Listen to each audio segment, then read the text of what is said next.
只不過一個軀體，自我與自己不再聯繫。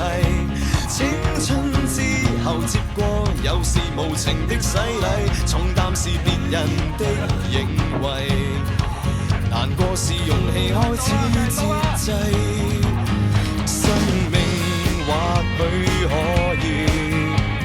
從頭來一遍，你會寫上什麼價值，什麼意義，什麼的起點。飛會找到新的感覺，飛會找到新的觸覺，飛翔折翼的一個前奏仍在播放，飛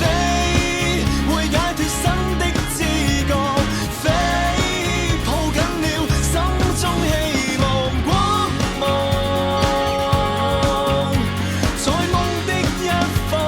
展開新秘探索，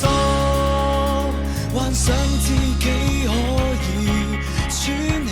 盔甲作戰，仍然貌似勇士，平原上闊步奔馳，手握緊的光劍，如像孩子力竭。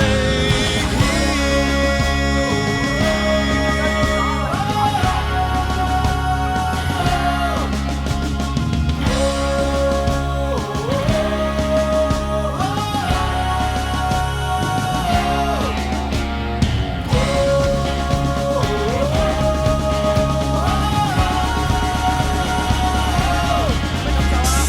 命或許可以從頭來一